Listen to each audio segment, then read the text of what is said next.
Bueno, buenos días, compañeras, compañeros. Em, vamos a empezar entonces con el informe de apertura de la discusión nacional.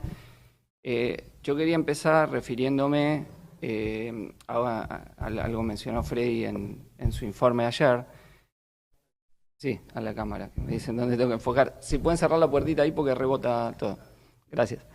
Eh, Me quería referir a un artículo del diario La Nación del día 15 de junio, que es un artículo que que lo fueron ellos mismos cambiando, pero cuyo título inicial era La izquierda fragmentada en Argentina busca su lugar, tratando de comparar qué pasaba con Argentina y con los otros países en donde, con el resto de América Latina, ¿no?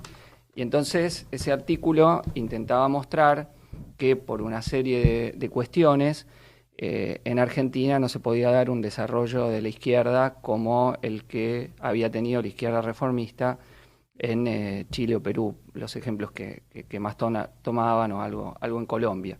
Y entonces tratando de mostrar que acá, por un lado, había protestas de ciudadanas de la derecha, por otro lado, protestas piqueteras, que había descontento, que incluso acá había un sistema de partidos más o menos fuerte o con más peso que la contención que significaba el peronismo, y además, citando a académicos de la Universidad de Itela, diciendo que acá el problema eran las posiciones extremas que tenía la izquierda argentina y que además esa izquierda estaba fragmentada y que incluso, aunque lograsen resultados legislativos importantes, por esas posiciones extremas tenía ese límite para desarrollarse más. Entonces lo que es interesante pensar es, primero, ¿por qué? O sea, es parte, obviamente, ese artículo de La Nación de un operativo más general por parte del régimen para tratar de presentar a la izquierda dividida frente al proceso electoral o para tratar de disminuir su posible influencia y canalización del descontento con Fernández, pero va en línea con algo que decía Daniel de Norte ayer en su intervención, que es esta idea de tratar de presentar que frente a una inestabilidad política creciente en América Latina, la Argentina es una relativa excepción. Decía que de algún modo ese análisis retoma parte de lo que decía Daniel de Norte, que se dio en las discusiones, sobre si qué relación hay entre los fenómenos que estamos viendo en América Latina y si hasta qué punto el peronismo es un obstáculo mayor que es lo que impide que algo por el estilo se dé en nuestro país. Entonces a mí me parece un primer punto importante para pensar la situación nacional porque nosotros tenemos que tomarlo en relación a una serie de cuestiones. No por, lo primero digo que hay que decir es que Argentina comparte rasgos comunes con todo lo que está pasando en América Latina. Es decir, Claudia mencionaba ayer la base material del descontento, de las revueltas, de los crímenes de los regímenes, de la crisis de los regímenes y de los gobiernos, del desprestigio, y eso es común. Es decir, América Latina y nuestro país como parte ha sido un epicentro de la pandemia. Las cifras de los muertos, por ejemplo, exceden muchísimo a la población mundial. Si no me equivoco, es un 8% de la población y un 30% de los infectados de la pandemia, y más o menos la proporción de muertos no es tan distinto. La situación de pauperización ha sido general, es decir, ustedes ven, digo, no tomando la región de conjunto, ustedes toman el año de pandemia, el año y pico de pandemia, y según los últimos datos del INDEC, el 40% más pobre volvió a perder un 4%, el 40% que está un poquito por arriba perdió un 3 más o menos, y el 20% que más gana recuperó un 0,2. Y eso ya venía de una caída muy grande en los dos últimos años de Macri, del 2018 al 2020, donde había perdido un 23%, el 40% que menos ingresos tiene, un 19% el sector del 40% intermedio, y había perdido, si no me equivoco, un 19% el 20% que más gana. Entonces, digo, esa es una base material del descontento que hay en Argentina, donde las promesas del gobierno de Alberto Fernández, como venimos señalando, son las promesas de recuperar lo perdido bajo Macri, no se han cumplido, y si no, por el contrario, se ha seguido perdiendo en la pandemia. bueno, los niveles de crecimiento de la pobreza han sido muy altos, el aumento de la precarización laboral y sobre todo la caída del salario, el desempleo, que no es tanto la cifra misma del desempleo, sino sobre todo el desaliento a buscar empleo, que aunque eso puede, lo que quizá, si algo se retoma la actividad económica, algo puede recuperarse, es relativamente importante, ¿no? Pero ha habido una pauperización de conjunto. Digo, para un gobierno que prometió volver a comer asado, llenar la heladera, y no cumplió nada, ninguna de esas promesas. Ahora, en ese marco, nosotros no disminuimos, digo, el peso de contención que tiene el peronismo. Y este peso de contención se da por distintas circunstancias. Una, algo hacía alusión Emilio ayer, la política de Estado de gestión de la pobreza.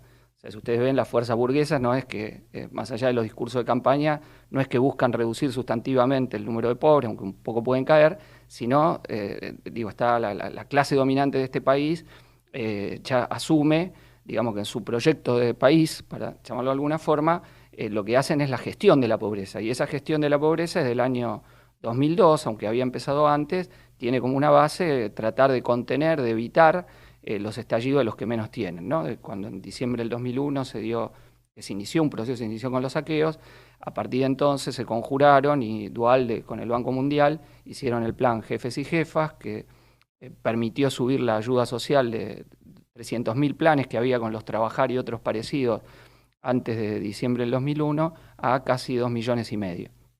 Y eso continuó con los distintos gobiernos. En realidad se transformó en una verdadera política de Estado, luego asignación universal por hijo y otros planes como los que hay ahora para el trabajo informal en cooperativas, lo que tratando de embellecer esa situación de precariedad llaman economía popular, Grabois, la Iglesia, etcétera, etcétera, pero que es trabajo precario y otra forma de contención social. Bueno, ahí el gobierno ha puesto, es donde puso los principales recursos para tratar de contener eso. Incluso Macri continuó esa política y después, a posteriori de la derrota del macrismo, hubo una discusión interna sobre para qué ponen plata ahí, si esos nunca nos van a votar, después de que en los barrios más humildes, en los barrios de emergencia de la ciudad de Buenos Aires, no votaron a Larreta, es donde pierde Larreta, que gana por mucho en toda la ciudad. Entonces decían, ¿por qué no le dimos a la clase media y dimos ahí? Pero es una discusión un poco de laboratorio, por decirlo de algún modo, porque efectivamente Macri compró gran parte de la paz social con la plata que le puso a los Cayetanos y a todos los movimientos piqueteros para tratar de contener y evitar que la calle sea una protesta mucho mayor a la que tuvo, ¿no? O sea, una forma de cooptación. Y eso es una forma de gestión de la pobreza, digamos, uno de los aspectos peronistas de la misma, que va más allá de un gobierno, ¿no? Y que incluso la derecha lo ha mantenido, y es probable que si llegase a volver una coalición de derecha al gobierno lo mantenga también, porque efectivamente ya saben que va a haber millones de pobres informales, precarizados en la Argentina, y lo que tratan de evitar es el estallido, ¿no? Que es algo que se sabe cómo empieza, pero no cómo termina, y que en Argentina es algo siempre latente si esto llegase a tener una disminución fuerte. Esta coalición peronista tiene además otra característica, que es que nuclea a la gran mayoría de los sindicatos y nuclea a la gran mayoría de los movimientos sociales. Es decir, que en ese sentido tiene un poder de contención importante, y el propio peronismo como un movimiento político ha mostrado ser enormemente camaleónico, por decirlo de alguna forma, es decir, ha cambiado sus formas numerosas veces y ha mostrado una resiliencia más importante, es decir, una capacidad de supervivencia más importante que la que han mostrado otros movimientos nacionalistas burgueses en el continente.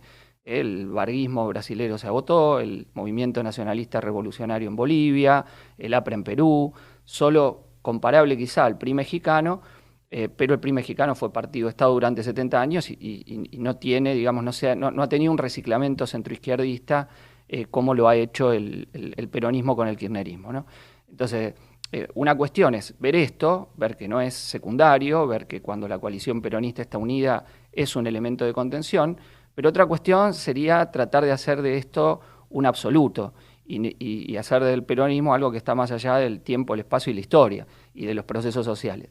Y la realidad es que ya estamos viendo algunos elementos de que ese dique de contención que es el peronismo, y además digo, al ser un peronismo que se presenta como un amigo del pueblo, no un peronismo como Menem de ajuste directo, de ataque directo, como el caso de Alberto Fernández, y contener a la mayoría, insisto, de los sindicatos y los movimientos sociales en su coalición por el momento, es lo que ha, evitado que haya rebeliones de mayor envergadura en nuestro país, a pesar de compartir los procesos de mayor desigualdad, precarización, pauperización que hay con el resto de América Latina, como señalaba recién. Ahora, ¿qué ya muestras tenemos de que esto no es un absoluto?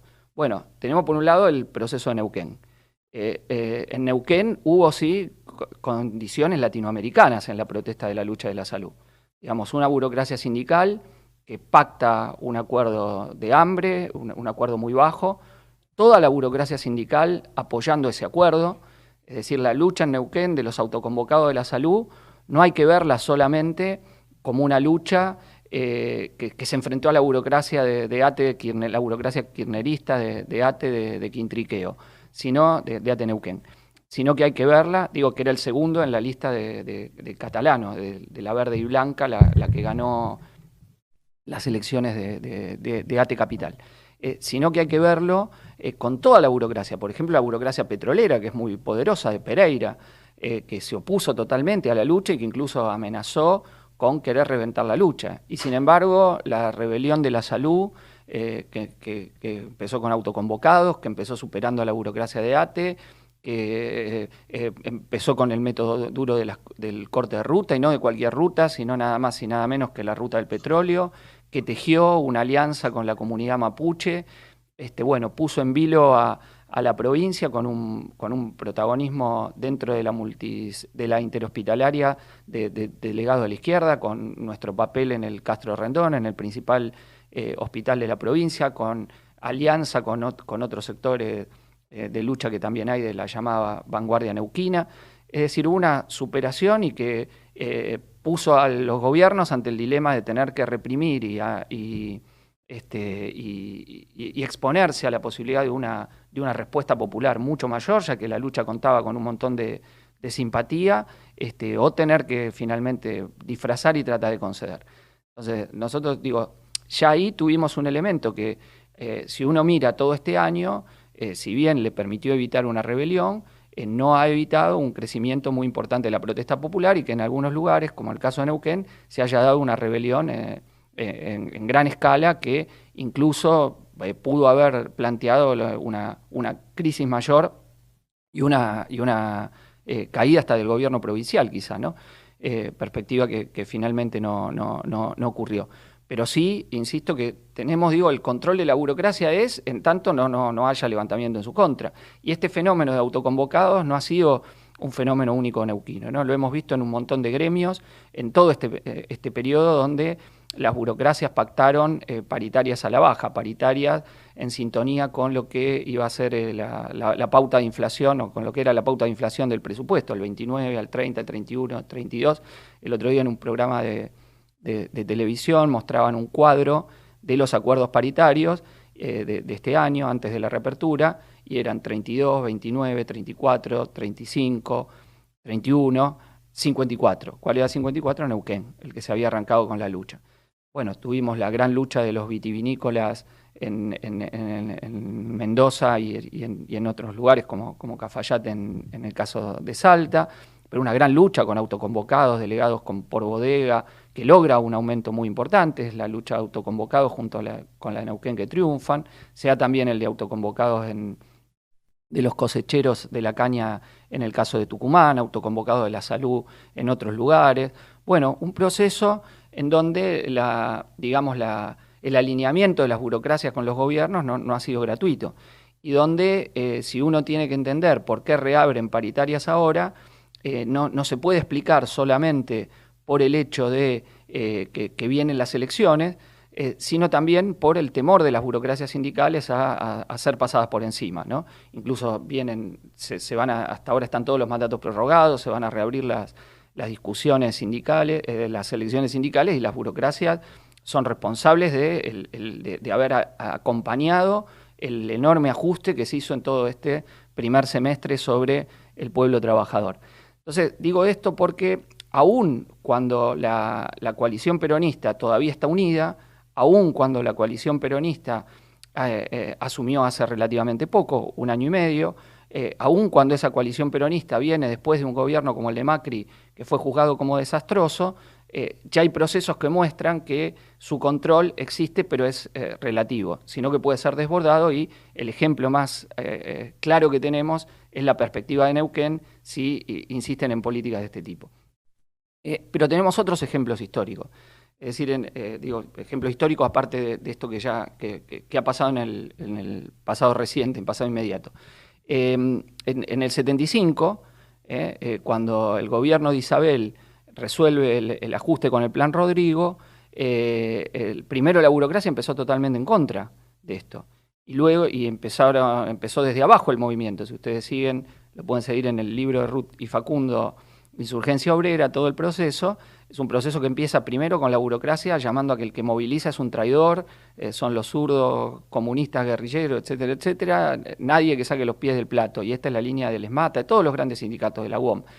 Pero esa propia burocracia estaba siendo desbordada, y cuando no le homologan los convenios en el 75, después de aquella marcha que hacen a fines de junio, donde esperaban que el gobierno les apruebe los convenios y eso no se da, y dan un aumento por decreto del 40%, la propia burocracia tiene que romper transitoriamente con el gobierno de Isabel y ponerse de algún modo a la cabeza para tratar de contener y llamar, terminando con el paro general del 7 y 8 de julio, que sella la suerte del Plan Rodrigo y la nueva incorporación de la burocracia al gobierno. Entonces, hay desbordes de la burocracia.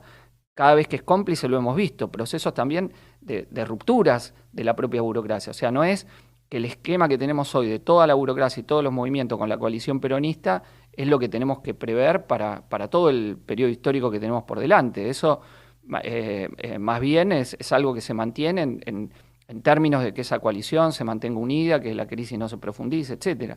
En el propio gobierno de Cristina nosotros vimos el momento de ruptura como llano, es decir que ahora estamos en un momento de menos brechas, pero que casi seguro que se van a abrir esas brechas. No hay que olvidar que la definición que hicimos nosotros respecto de la situación prerrevolucionaria incipiente o elementos prerrevolucionarios de la situación no estaba vinculado necesariamente con una coyuntura, aunque si el dólar se disparaba y no había la suba que se dio de los precios de las materias primas, podía expresarse en una coyuntura, sino que nos hablaba de toda una etapa, ¿no? De toda una etapa donde hay una inestabilidad por un gobierno peronista que no es considerado como propio por parte de la clase dominante, y eso ustedes lo han visto. Hay una huelga de inversiones burguesas, salvo de sectores muy puntuales, ¿no? De sectores que están alineados con el gobierno, pero que son menores, no es la gran burguesía, o los núcleos centrales de la burguesía argentina. Cada medida que el gobierno toma que toca algo es una protesta inmediata de toda la burguesía. La UIA ha pasado de alguien oficialista o cuasi oficialista como Miguel Acevedo a estar controlada por Techín y la EA directamente con Funes de Rioja y la Copal, ¿no? Pero se lo considera un golpe de la EA. Ha pasado más claramente a la oposición la UIA, a pesar que ha tenido más prebendas la industria que lo que ha tenido incluso con el propio gobierno de Macri. Entonces ese es un elemento de inestabilidad en tanto gobierne esta coalición peronista.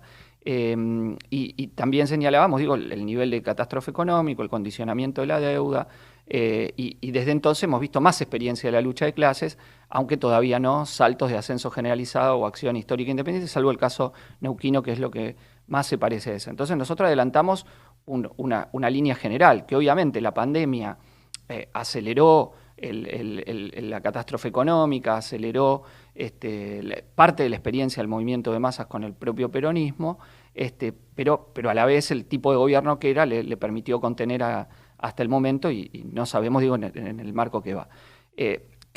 Además un gobierno que tiene un bloqueo, un problema estructural. ¿Cuál es ese problema estructural? Que más allá de que consiga 1 o 2 años de gracia, la Argentina está atada por un nivel de endeudamiento enorme, donde va a tener erogaciones en dólares en promedio. El problema es cómo se cuenta toda la deuda, pero en promedio Argentina a partir del año que viene tiene que pagar 25.000 millones de dólares.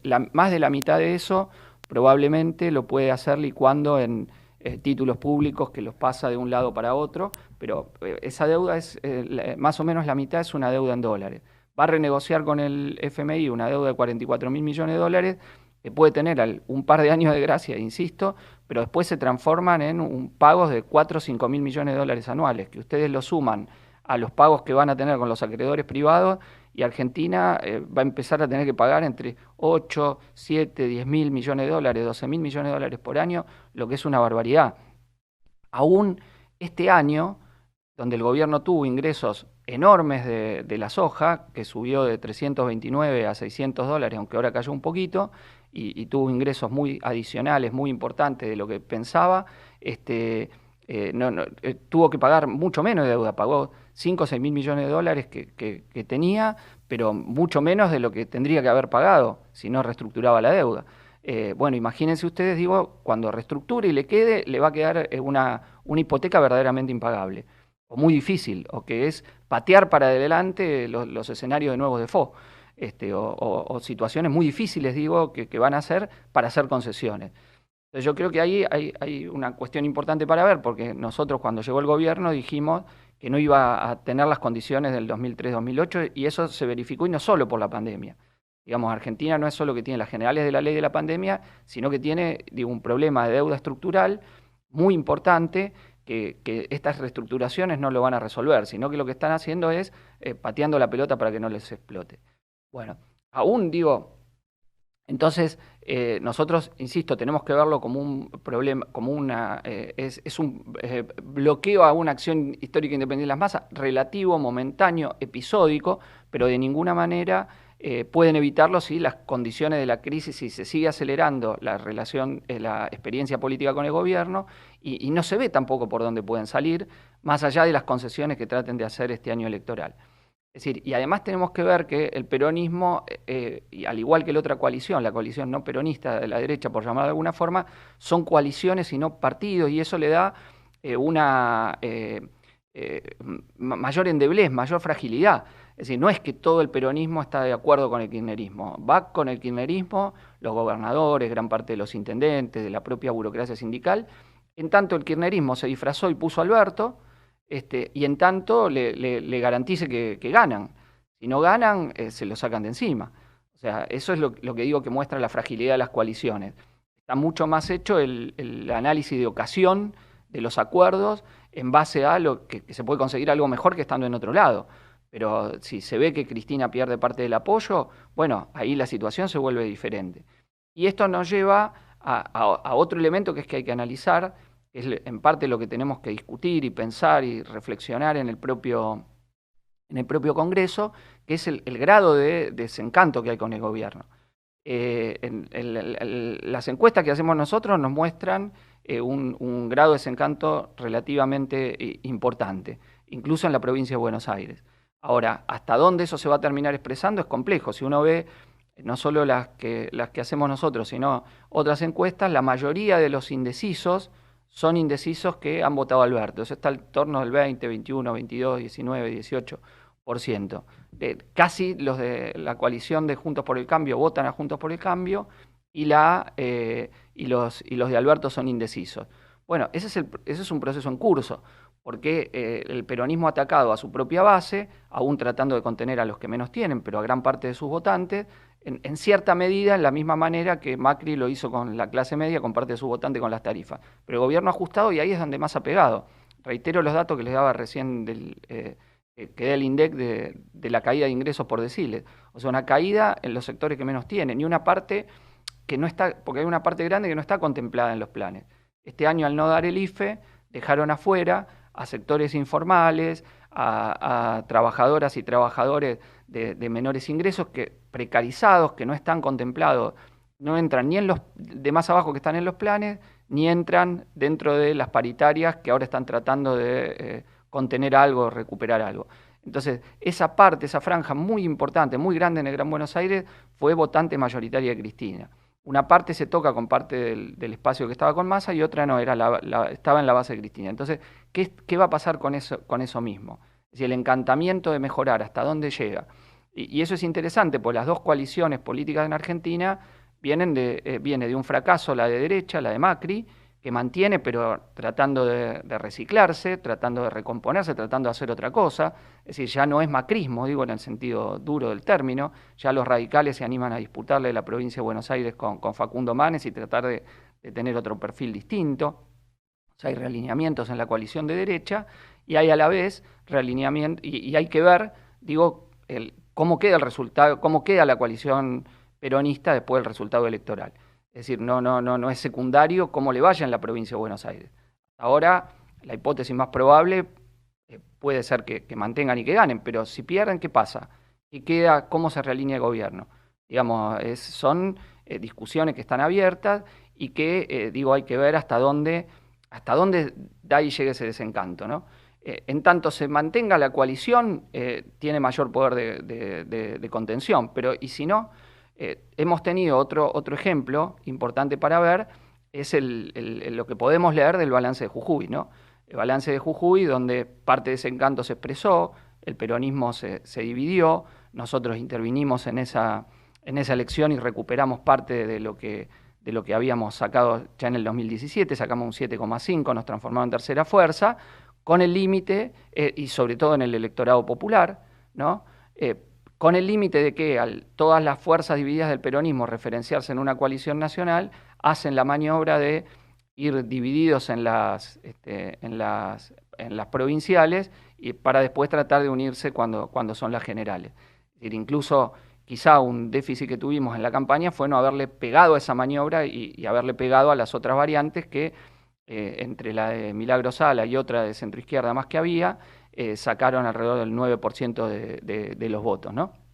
Entonces digo, hay que verlo porque nosotros no es que estamos diciendo que la situación ya está completamente abierta para la izquierda. Lo que decimos es que aún con la coalición peronista unida, lo que hay es un escenario donde, por un lado, ha habido niveles de lucha de clase importantes. El año pasado fue Guernica el punto más alto, este año, sin ninguna duda, la lucha de Neuquén, en el marco de otras luchas, otras movilizaciones. No podemos, dejar de mencionar el crecimiento de las movilizaciones piqueteras por más planes y todo, también expresa ese descontento con la base social. O sea, hay que medirlo, también es un indicador de que esa base social, que incluso recibe mucha ayuda, se ha movilizado y quiere más porque no le alcanza. Y entonces va a las marchas, etcétera, aun cuando eso lo tenga que hacer para mantener o tener la expectativa del acceso a un plan, pero se dan. O sea, que haya esa posibilidad es cuando hay esa necesidad. Entonces eso también es otro indicador, pero insisto, aunque le ha servido para evitar, ha pasado esos hechos de lucha de clase y hay un descontento. Por ahora es evolutivo gradual, no de estallido, pero es. ¿Hasta dónde llega? En los sectores de vanguardia que se han expresado, que han luchado, nosotros hemos visto muchos síntomas. Y ustedes han leído mucho de esto en La Izquierda Diario, ¿no? Compañeras y compañeros que han participado de las tomas o que han participado de las luchas, tercerizadas y tercerizados, que las platas no les alcance. Con la campaña que hemos hecho por la unidad de la izquierda, hemos recibido muchísimas muestras de esto, ¿no? Luchadoras, luchadores que dicen hay que ponerle los puntos al gobierno de Alberto Fernández, no puede ser, yo no voté a Alberto y ahora voy a votar a la izquierda por primera vez, pero estos son sectores que están luchando, digamos, que es la experiencia más avanzada. ¿Hasta dónde llega esto? Bueno, es parte de lo que sería bueno si hay también ejemplos que ustedes tienen, decir esto hasta dónde es más extendido. Pero digo, para nosotros puede tener un efecto importante porque, digamos, si del 19% de los descontentos, de los indecisos con el gobierno, un 2-3% va hacia la izquierda, implica una elección que puede superar la del 2017. Entonces medirlo, digo, hoy estamos viendo una foto, nos falta todavía mucho para septiembre y después para la elección de noviembre, las cosas pueden relativamente cambiar, pero es un escenario posible, ¿no? Pueden cambiar, digo, y ser mejores o peores para el gobierno, no quiere decir que necesariamente decir que hay tiempos que van a mejorar. Por ejemplo, ya el segundo semestre va a entrar mucha menos plata de la soja y están con una presión de disparada del dólar que no tuvieron en el primer semestre. O sea, hay una presión de los dólares alternativos importante sobre el dólar oficial, que aunque tienen un poco más de reservas, sin embargo es una situación complicada. No es que la tienen tan sencilla. Y la reactivación hasta ahora ha sido muy parcial, limitada, ¿no? Obviamente también por las restricciones de la pandemia, pero no ha sido el boom que decían a principio de año, ¿no?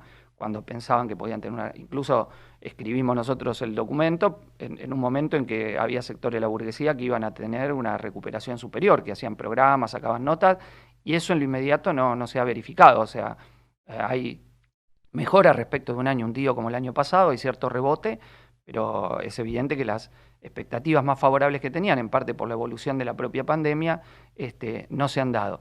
Entonces digo, hay por un lado, quiero remarcar un problema estructural, digo, de no ver que Argentina, que una cosa es ver que los ritmos son distintos y otro no ver que la tendencia más general Argentina la comparte. Es decir, América Latina está en una situación, insisto, muy golpeada, de mucha inestabilidad, donde la posibilidad de los fondos para contención social que tiene Estados Unidos y Europa no están en la región, y entonces en eso la tendencia, la posibilidad de rebeliones populares, levantamientos, está inscripta en el propio continente, está inscripta, digo, en el propio Brasil, sino por algo lo sacaron a Lula, para contener esa perspectiva y tratar de evitar una caída revolucionaria de Bolsonaro. Lo han visto en Colombia, digo que ayer se decía, es el país con más presupuesto militar puesto desde Estados Unidos y hoy los pronósticos electorales de la derecha están hundidos. Digo, nosotros podemos decir el carácter reformista que tiene el Partido Comunista y el Frente Amplio, pero un tipo del PC chileno encabeza las encuestas electorales en Chile. Piensen lo que significa esto para la derecha, para las clases dominantes del continente, etcétera. Digo, más allá de ser un PC domesticado, que ha dado muestras enormes de compromiso con tratar de recomponer el régimen, etcétera. No va a ser sencillo el proceso chileno independientemente de los momentos de cooptación. No es que va a ser fácil, no es que la gran burguesía chilena y todos los fachos que hay ahí, aunque ahora estén a la defensiva, es que están contentos con lo que vaya a pasar. La propia constitución que se vaya a redactar va a ser tumultuoso y va a haber movilizaciones y protestas, es decir, cómo ir desmontando eso. Bueno, desde ya que lo que hemos visto como experiencia es que cuando llegan formaciones reformistas de ese tipo, lo único que hacen cuando llegan al gobierno es adaptarse y terminar después favoreciendo la vuelta de otras formaciones de derecha, ¿no? Lo vimos en Grecia con Syriza, que luego terminó de ajustar brutalmente, terminó entregándole el gobierno a Nueva Democracia, al partido de la derecha, y lo estamos viendo en España también, donde Podemos terminó totalmente exprimido de la experiencia del cogobierno con el PSOE, con el Partido Socialista Obrero Español de Pedro Sánchez, e incluso la derecha ha tenido una recomposición del Partido Popular con Ayuso, con la victoria en las elecciones de Madrid. Entonces digo, aunque eso es digamos, la perspectiva que abonan estos gobiernos, lo que sí es que no es sencillo el proceso, ¿no? Y ahora estamos viendo que, porque además en todos los países, obvio, no es lo mismo, y acá tenemos una peculiaridad que el gobierno de Alberto tiene distinto de como tenía el gobierno de Cristina, es que hay un bloque, un cierto bloque de la derecha, un bloque que es no solo político, que mantiene poder en el Parlamento, pero que mantiene también factores de poder muy importantes, ¿no? Que limitan cualquier intento reformista que pueda tener el kirchnerismo, que si no estás dispuesto a la movilización popular y enfrentante. Entonces, eso es un factor actuante en la realidad argentina, que es lo que algunos autores llaman esa posibilidad de empate y de veto, ¿no? Entre las dos coaliciones burguesas, tomando un texto de hace muchos años de Portantiero, que eran otras coaliciones, otras fracciones, analizando el 73 y porque había fracasado el golpe de Onganía, porque el golpe de Onganía no había sido como en Brasil en el golpe del 64, y en 3 años se había desmoronado. Entonces ahí es donde desarrolla más la idea del empate. Bueno, ahora hay muchos autores que lo toman tratando de pensar que las dos coaliciones, la macrista y la peronista, o la no peronista y la peronista, no son fuertes para derrotar al otro y más o menos imponer algunas medidas, pero que sí, pero que tienen capacidad de bloqueo. Bueno, en el segundo gobierno de Cristina sacó el 54, el segundo el 17 y el 11. Es decir, no tenía la oposición unida, entonces tenía una ventaja que ahora esta coalición no cuenta, y a la derecha solo se la puede quebrar con la movilización, con el movimiento de masa, con un levantamiento obrero y popular que ponga a la burguesía contra las cuerdas, con la huelga general e insurrección, si no, no ceden nada.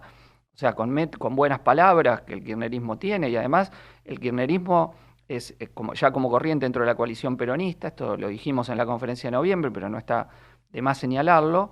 no es un movimiento militante estructural, es decir, no es que tiene presencia directa en muchísimos sindicatos, sino que construye alianzas con sectores de la burocracia sindical, tiene fracciones, pero son minoritarias las que son directas, no tiene ni siquiera los movimientos sociales, pacta con los movimientos sociales, o sea, los que son mucho más el Evita, Grabois, la CETEP, etcétera, etcétera, los que están con el gobierno, no directamente. No tiene grandes corrientes de la juventud y del movimiento estudiantil, incluso lo que se estudia ahora de la pérdida de influencia en los jóvenes.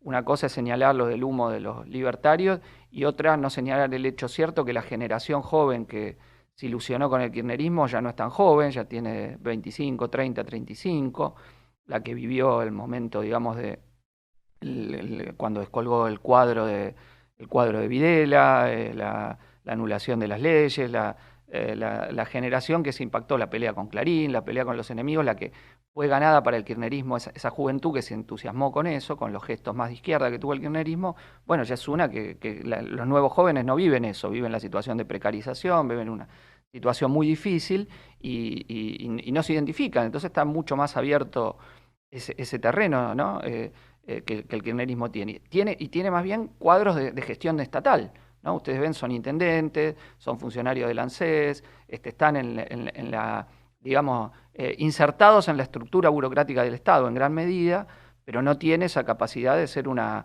corriente orgánica de dirigir franjas del movimiento de masas, ¿no? Y eso también es interesante porque eso se puede ir agotando si siguen con la... o sea, no pueden tomar políticas audaces de afectar los intereses de la gran burguesía, y cada una que intentaron tímidamente retrocedieron con el gobierno de Alberto, pero retrocedió Alberto, pero con acuerdo del resto, enarbolan ideas y después, ¿qué llevan adelante? Nada. O sea, hacen que se pelean con el FMI, pero reconstruyen, pero tienen toda una economía ajustando como si tuvieran un pacto con el FMI. Es decir, liquidan el déficit fiscal, ni siquiera dieron IFE este año. Digo, algo que lo decimos, lo dicen Miriam, Nico en los programas de televisión una y otra vez, pero que es increíble. O sea, llegaba Domingo Felipe Cavallo a felicitar a Guzmán. Y aunque los kirchneristas dicen es Guzmán, son ellos avalándolo, votaron el presupuesto. Es decir, no es que han tenido una línea completamente alternativa. Lo que han votado han sido cuestiones secundarias, la contribución a la riqueza, que es relativamente menor de lo que le han sacado a la burguesía, que aunque no le gustó, pero la gran mayoría pagó. Es una minoría los que han impugnado y además no ha ido ni siquiera para el IFE esa plata y esos fondos. Y después medidas menores, no es que han tomado, no es que han afectado, que hablan de la salud, pero no tomaron prácticamente ninguna medida. O sea, de lo que hablaron de la supuesta estatización de la salud. Entonces no tienen, digamos, reformas para mostrar que puedan entusiasmar un sector y empujarlo hacia adelante, ¿no? Más allá que los discursos de Cristina en la campaña van a tratar de polarizar, mostrar Macri y la pandemia fueron los culpables de todo y ocultar, ¿no? El otro día el discurso de Cristina era un poco para cargarlos con eso, porque no sé si lo vieron, el que hizo en La Plata cuando entregó las nuevas computadoras. Cristina dice, en la pandemia los ricos se hicieron más ricos. Bueno, sí, pero ¿quién gobernó la Argentina en la pandemia? No sé, alguien que vino de Marte, ¿no? Vos sos la vicepresidenta del gobierno que con sus medidas favoreció que en la pandemia los ricos se hagan más ricos, ¿no? El gobierno que ni siquiera dio IFE, que era una miseria, pero ni siquiera eso, durante toda la segunda toda la segunda ola de la pandemia. Entonces digo, por un lado, insisto, tenemos que ver que Argentina, independientemente de los ritmos, está dentro de las tendencias de lo que Claudia ayer decía, el pasto seco en la sociedad en América Latina. Tenemos que, a la vez sin negar que hay elementos de contención de la coalición peronista, pero de ninguna manera viéndolos como un absoluto. Es decir, cuando en la conferencia de noviembre dijimos hay una oportunidad estratégica para la izquierda, estamos diciendo eso, que es un gobierno peronista que iba a tener que ajustar, y ajustó. Se puede decir, ajustó un poco más por la pandemia, sí, pero ajustó. Esa es la realidad que ha vivido el pueblo trabajador. Es un gobierno peronista que no es que ajustó ahora y después no va a tener que ajustar, que tiene un condicionamiento enorme de la deuda y que sin romper con el capital financiero internacional y poner todo patas para arriba, ese condicionamiento está y lo tiene, digo, un gobierno peronista, o incluso si pierde el peronismo y vuelve a alguna forma de coalición de derecha, digamos, porque la etapa puede tener, si la pensamos, puede ser directamente el enfrentamiento del peronismo, una derrota del peronismo, y que la frustración de eso, y que vuelva una coalición de derecha, y la acción histórica independiente de Massa darse contra una coalición de derecha. Es decir, eso tenemos que estar abiertos nosotros a la perspectiva, porque lo que es cierto es que no es que se ha consolidado, sino que hasta ahora se ha ido desgajando, hasta ahora es gradual la decadencia de la coalición peronista, y no está claro que pueda recomponerse de ninguna manera. Tampoco que pueda tener recomposiciones parciales, eso dependerá. Pero nosotros tenemos que pensar que un peronismo en el poder, insisto, con ese condicionamiento de deuda y sin condiciones para un nuevo ciclo de crecimiento económico al 7-8%, como tuvo, que ese fue el sustento material, es lo que abre condiciones para la emergencia histórica de la izquierda clasista y socialista en Argentina. Y con esto me quiero referir a la última parte de lo que quiero plantear en el informe, que es la ligazón de esto con nuestra existencia y el problema electoral. No podemos separar la batalla electoral de esta perspectiva más general. Es decir, es un terreno donde también se juega esa pelea. Es decir, construir una referencia política de la izquierda clasista y socialista como en Argentina existe hoy es muy importante para esas acciones históricas independientes que se puedan dar. Es decir, en Chile ayer se comentaba cómo nuestros compañeros han logrado un 13%, por ejemplo, de los votos en Antofagasta, siendo un partido muy chico y sin tradición de presentación electoral. No logramos entrar a la Convención Constituyente, pero imagínense, o cómo desvió la CUT el proceso de lucha entrando en el Pacto por la Paz en la cocina, odiada por la gente que se movilizaba. Imagínense en Argentina. Es decir, en Argentina primero que la presencia obrera hubiera sido mucho mayor. Es decir, nosotros podemos tener la hipótesis de que es muy difícil que haya tendencias a la rebelión popular o a levantamientos que no cuenten con una presencia del movimiento obrero más allá de cómo empiecen. El 2001 no empezó con los núcleos centrales del movimiento obrero, empezó con los desocupados, con los saqueos, empezó luego con la aparición de la clase media el 19 a la noche, el tercer acto fue la juventud combatiendo en Plaza de Mayo, pero había ya un cuarto acto en gestación. La CGT había declarado un paro general para el día siguiente si no renunciaba de la Rúa, y posiblemente eso aceleró también la renuncia. Ese día de combates, el 20, había gente que en la fábrica decía yo me voy a Plaza de Mayo. Es decir, y en ese momento la izquierda estaba barrida prácticamente de la fábrica. Es decir, el menemismo dejó a la izquierda fuera de la fábrica, era debilísima. Sacaba pocos resultados electorales, aunque el 2000 le había ido algo, el 2001 algo mejor, pero era debilísima estructuralmente en relación digo, si hoy nosotros consideramos que seguimos siendo relativamente débiles, imaginémonos en relación al 2001 y todo el resto no era cualitativamente diferente. Entonces digo, pero aún así era cuarto acto, era intervención del movimiento obrero. Digo, piensen ahora, aún puede estallar, puede empezar como popular un levantamiento, pero es inevitable que al segundo o tercer día la fuerza acumulada incluso por la izquierda trotskista en los sindicatos pues, es un factor de presión enorme para que se involucre el movimiento obrero. Piensen en los sindicatos docentes, por ejemplo, cómo se quedarían afuera de eso, o las oposiciones en la fábrica, o los sectores que por ahora vamos coordinando de oposición. Ya ya en nuestro país, la lucha contra Macri, que ayer Guillo señalaba lo que planteaba Laspina, es uno de los cuadros más inteligentes que tiene el PRO, de diputado de Santa Fe, de que las jornadas del 14 y 18 de diciembre del 2017 habían anticipado y adelantado lo de América Latina. Bueno, en esa jornada fue un frente único de la izquierda, donde jugamos un papel muy importante, sindicatos kirchneristas de distinto tipo, el astillero, los movimientos sociales, juventud que combatía. Eso fue lo que provocó el combate y en última el comienzo de la decadencia del gobierno de Macri.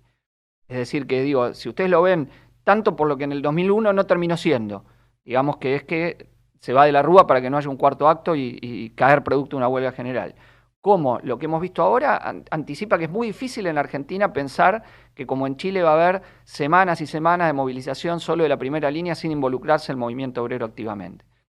O puede empezar directamente obrero, ¿no? También. El de Neuquén, el caso de Neuquén es un levantamiento mucho más directamente hecho por una fracción de la clase obrera con aliados, por una fracción de la clase obrera. Uno de los destacamentos centrales de la clase obrera neuquina, que es el sector de salud, estatales en general y el sector de salud en particular, pegando, buscando aliados, etcétera, etcétera. Y eso es muy relevante. Entonces digo, la pelea que vamos a dar es una pelea que la tenemos que ir viendo, que construir esa referencia de izquierda, obviamente tratando todo el tiempo de que haya una relación entre lo superestructural y lo estructural, no de figuras sueltas, sino expresando una fuerza militante, pero ayuda a la evolución política de la conciencia de los trabajadores. Digamos, para esos que empezaron a luchar ahora y con los que tenemos relación, para su evolución política no es lo mismo que tengan a la izquierda como una referencia y que incluso puedan decir, che, sí, esta vez voy a votar a la izquierda porque consideran que es algo que existe, está bien, no es una legislativa, no una ejecutiva, pero es algo. Aún en el 2019, cuando defendimos la independencia de clase contra la avalancha del malmenorismo, bueno, esa campaña que hicimos nos deja hoy en referencia para pelear la ampliación, porque dijimos, sembramos una serie de ideas de que era falso que acá, pagando la deuda, se podía revertir lo perdido bajo Macri, que es algo que hoy se ve, que si se paga la deuda no se puede llenar la heladera, para decirlo en otros términos. Y eso es lo que hoy se está empezando a verificar en la gestión de la pandemia. Entonces, aunque quedamos muy reducidos, pero tiene un valor enorme haber podido dar esa pelea y haber quedado como referencia política, si no hoy habría que partir prácticamente de nada si no hubiese estado eso. Y además la pelea por la independencia de clase muestra que eso en otros países no lo hacen. Es decir, cuando se subordinan a Lula en el PSOL, es que en los momentos en que se organizan los males menoristas, no hay esa referencia. No la hay en Perú, no la hay en Brasil. En Chile los compañeros tratan de hacerlo, obviamente, pero es menor a la inserción estructural que tenemos nosotros, a la presencia en la vida política nacional, a la presencia superior. O sea, imagínense Chile con un PTS.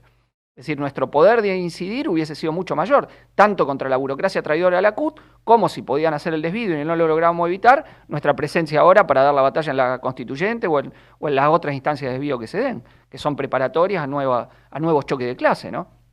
Entonces, nosotros tenemos que ver, no despreciar ninguna forma de lucha, porque sea las elecciones una forma burguesa que impone la burguesía, no es una que tenemos que dar con menor fuerza, para tratar de oponernos en eso y canalizar y ayudar a la experiencia política del movimiento de masa.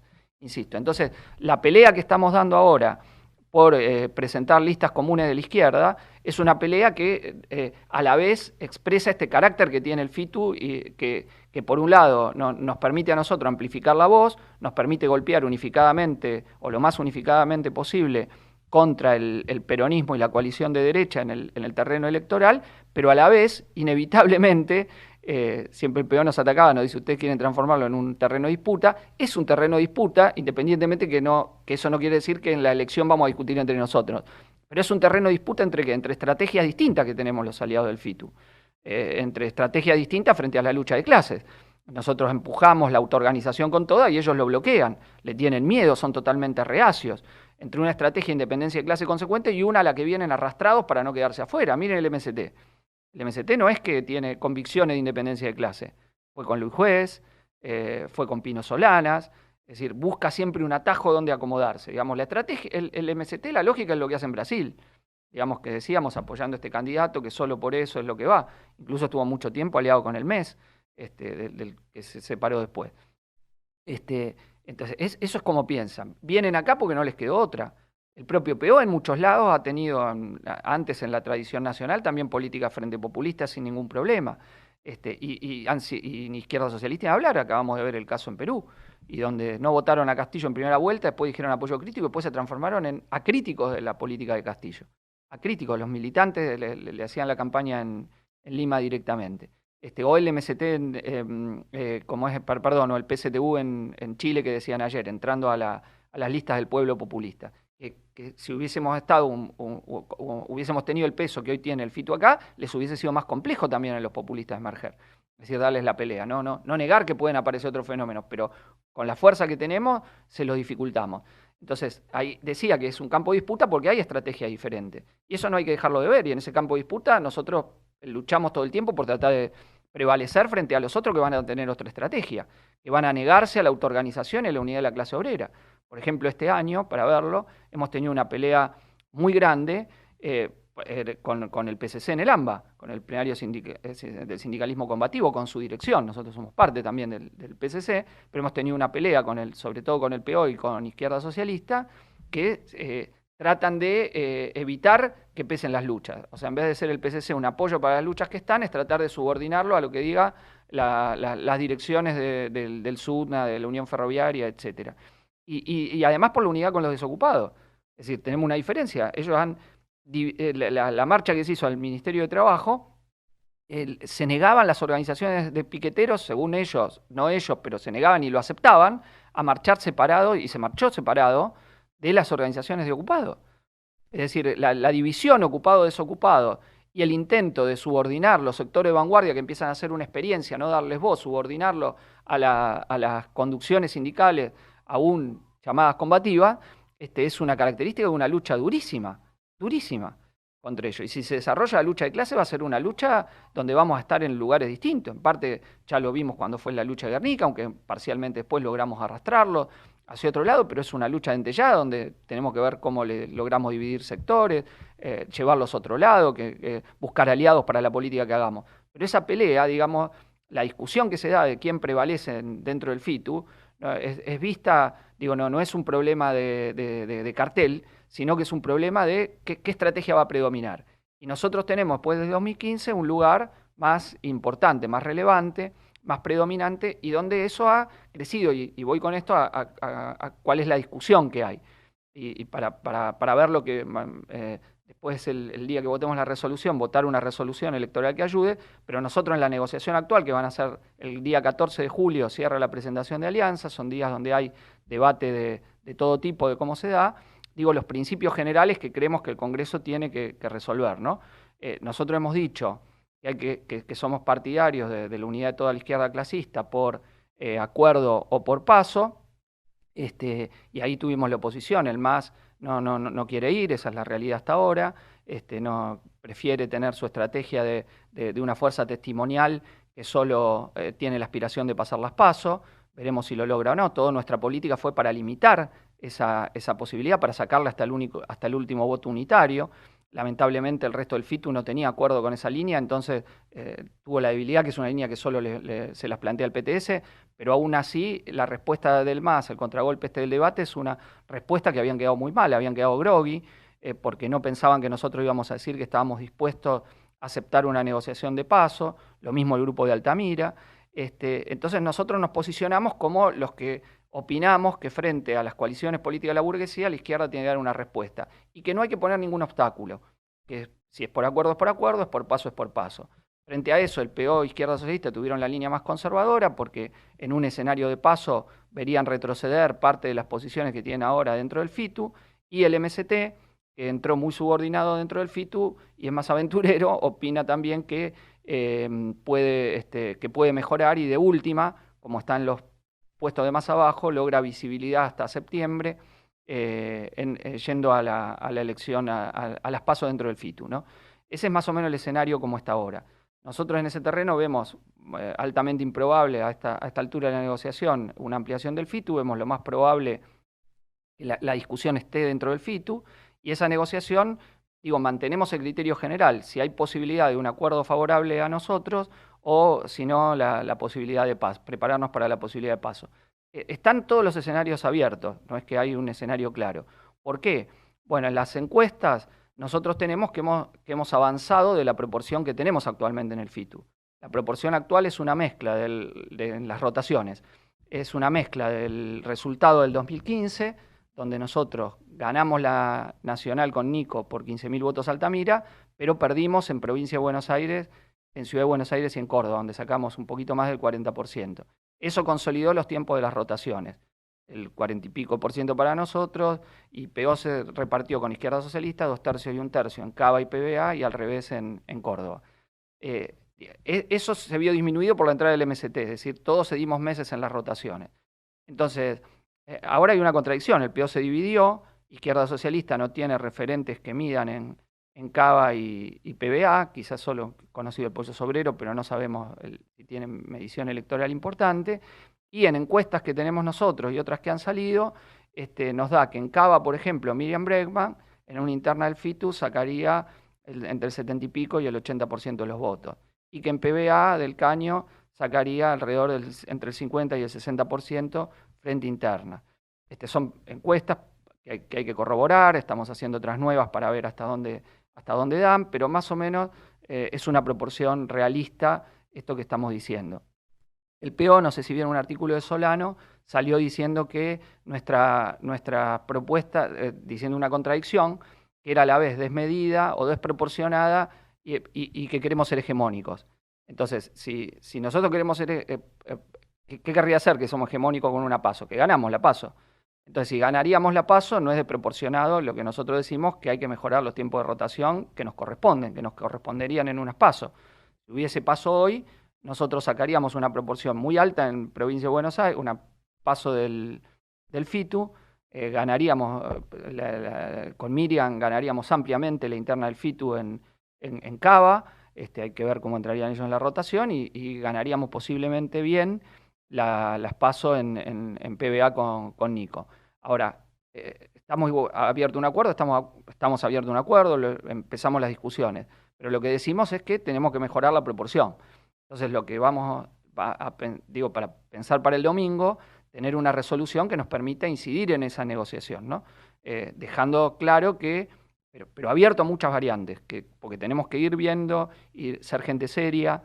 Nosotros trabajamos, hacemos encuesta, encargamos encuesta, en Jujuy hicimos muchas encuestas nuestras y encargamos encuestas también para saber, que nos daba, donde nos terminó dando el piso finalmente, de la que había hecho Rubier, a la que tuvimos acceso, que era el 7,5, y no se dio la hipótesis de que los indecisos vengan hacia nosotros, sino que los lograron contener en la fuerza, en las otras listas menores. Entonces, permanentemente lo hacemos. ¿Por qué? Para saber dónde estamos parados, para no decir algo que no corresponde. En eso tenemos más profesionalismo que el que tienen nuestros aliados, que por ahora no nos han mostrado que tienen. Posiblemente hagan alguna, no, pero es lo mismo que corresponde cuando uno hace una tarea, hacerla en forma profesional, ¿no? Entonces, tener las encuestas son una herramienta, tratar de medir, que no es tan fácil porque no son guarismos muy altos, entonces siempre da con margen de error. Pero tratar de estar seguros, no ser aventurero. Cuando fuimos a la interna con Altamira no hizo ninguna encuesta para ver cómo iba. Opinaba que por presencia nos ganaba. Y nosotros hicimos y nos daba al comienzo 70-30 que perdíamos, y por eso ofrecimos ir nosotros vicepresidente. Y en el curso de la elección fuimos torciendo esto y terminamos ganándole. Obviamente la encuesta, si nosotros después actuamos mal, es un indicador y podemos bajar. No se trata, no es algo que ya está dado, no es triunfalismo lo que nosotros queremos tener. Pero decimos que hoy la foto nos da en la interna del FIT un punto superior, que el PO se ha dividido, ha perdido mucho de su militancia, le ha quedado sí el polo obrero que ha crecido, pero eso tiene incidencia electoral. En Misiones quizá lo tuvo en algunas localidades, no en el centro, pero en el AMBA hasta ahora no se ve ninguna medición. No se ve ninguna medición. Entonces, tienen todos muchas contradicciones, porque de ir una PASO, una elección libre, en las PASO de todos, nosotros ganaríamos por mucho. Entonces, ahora, ¿eso es lo único a medir o nos conviene todavía tratar de un acuerdo? Y no, porque tampoco es que, justamente, como perderían tanto, amenazan que si hay PASO, entonces se van. ¿Pero eso es una amenaza para negociar o no? Bueno, esto es lo que está ahora en la discusión del FITU, digo, para que todo el Congreso sepa en las condiciones en que está. Ahora, lo fino de toda la negociación es algo que tenemos que ir viendo en todo el propio proceso de negociación. O sea, no es que nosotros decimos vamos a PASO y vamos y se acepta. No, eso no es que es claramente así. Podemos especular que terminan aceptando el último día ir a una PASO de todo, pero va a ser con chantaje de que se van. El MST lo mismo dice, si hay PASO y hay algún piso en la elección, nosotros no, porque no nos conviene. Pero todo esto es, digo, cosas que se dicen en medio de una negociación. Después, ¿qué es lo real? Es una cosa que hay que evaluar muy finamente, ¿no? Porque si negociamos más de lo que podíamos sacar o menos de lo que podíamos sacar, o tomamos una opción donde nos equivocamos, fuimos más conservadores o fuimos más aventureros y empujamos todo hacia otro lado. Eso es lo que tenemos que ir midiendo. Si nosotros primero estábamos en una posición más conservadora y después discutimos, no, romper el tablero un poco de la negociación con la propuesta de las de las PASO, que estamos dispuestos a PASO de la izquierda, unidad de toda la izquierda con PASO por acuerdo. Y esa propuesta nos colocó a la ofensiva y es en la situación de ofensiva que tenemos ahora discutiendo y negociando. Bueno, dejo acá lo electoral. El último punto que quería poner.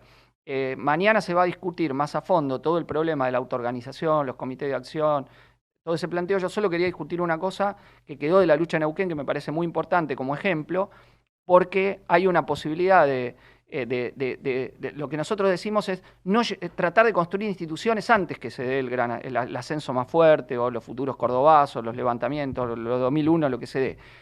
Y en el documento ponemos los ejemplos de cómo no se llegó con esto en el 2001 o en el ascenso del 75, cómo se fue desarmando y no hubo instituciones permanentes. O sea, a mí me parece que hay distintos niveles. Por un lado, donde no hay lucha de clases muy importante y donde ya la hubo, como en el caso de Neuquén. Entonces nosotros estamos tratando de avanzar en eso, e instituir una nueva práctica en el partido, de tratar de hacerlo, y vemos cómo eso favorece la evolución de la conciencia de los trabajadores que luchan, que no se piensan como que ayuda a combatir la idea que sea no corporativa solo de su sector, sino que se coordine con otros sectores, a reconocerse como clase, como señalaba la compañera Angie que habló ayer, en su propia evolución política. Todo eso ayuda un montón.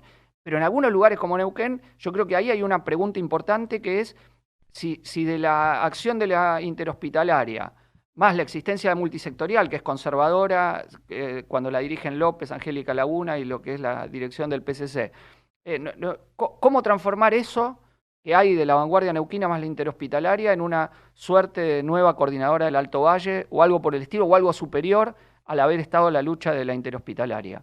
Creo que ahí tenemos una reflexión para hacer a fondo de cómo eso se puede transformar en un organismo permanente, más allá de las idas y vueltas de una lucha, donde siempre nosotros combatimos a dos bandas, ¿no? Al conservadurismo del PO, etcétera, etcétera, y al corporativismo de lo que surge como lucha. Pero ¿cómo eso podemos articular? ¿Puede surgir esa institución? Creo que es una pregunta que tenemos que reflexionar colectivamente.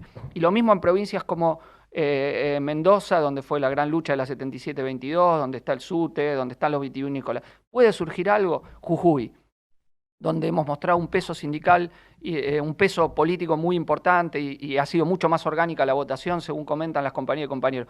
¿Puede surgir alguna institución? Bueno, es otra de las reflexiones que tenemos que hacer. Insisto, siempre en la tarea, todos estos niveles de la construcción de un partido revolucionario que, como señalaba Emilio ayer, pueda tener los cuadros, los dirigentes, los militantes educados en la preparación del arte de vencer, ¿no? Preparándonos para esos levantamientos de la clase obrera cuando las masas quieran tomar el cielo por asalto, para aquella definición que hacía Marx sobre la lucha de la Comuna de París, cuenten con una dirección a la altura, ¿no? Que es la gran tarea que tenemos por delante. Bueno, yo paro acá para abrir la reflexión. Muchas gracias, compañeras y compañeros.